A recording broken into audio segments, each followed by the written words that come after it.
ప్రపంచమంతా రాజమౌళి సినిమాల వైపు చూసి పొగుడుతున్న తరుణంలో ఆయన ఇంకో సినిమాకి ది బెస్ట్ మూవీ అంటూ సర్టిఫికేట్ ఇచ్చేస్తే ఆ క్షణాలు ఎలా ఉంటాయో ప్రత్యేకంగా చెప్పాలా చెప్పండి.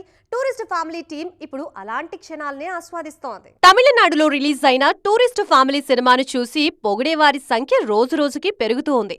శశికుమార్, సిమ్రాన్ కీలక పాత్రలు నటించిన ఈ సినిమా మీద ప్రశంసల వర్షం కురుస్తూనే ఉంది.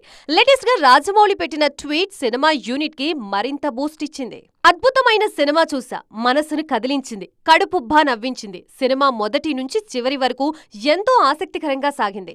అభిషాన్ చాలా గొప్పగా డైరెక్ట్ చేశారు. ఈ మధ్య కాలంలో నేను చూసిన సినిమాల్లో బెస్ట్ ఇదే, మీరందరూ తప్పక చూడండి అని తనదైన స్టైల్లో పోస్టు పెట్టారు రాజమౌళి. ఎవరి సినిమాలనైతే ఆశ్చర్యపోతూ చూస్తానో అలాంటి వ్యక్తి నా సినిమా గురించి మాట్లాడుతుంటే నమ్మలేకపోతున్నాను. ఆయన నా సినిమాని ప్రస్తావించి ప్రశంసించే రోజు వస్తుందని కలలో కూడా ఊహించలేదు అంటూ డైరెక్టర్ అభిషాన్ ఇచ్చిన రిప్లై కూడా ఆత్మీయంగా అనిపిస్తుందంటున్నారు నెటిజన్లు. ఆల్రెడీ తమిళనాడులో టూరిస్ట్ ఫ్యామిలీ టీమ్ కి రజనీకాంత్ ప్రశంసలు అందాయి. శివకార్తికేయన్ ను స్పెషల్ గా అభినందించారు. ఈ సినిమాని జపాన్ లో రిలీజ్ చేయడానికి సన్నాహాలు చేస్తోంది టీం. ఈ నెల 24న జపాన్ రిలీజ్ ని ప్లాన్ చేస్తున్నారు మేకర్స్.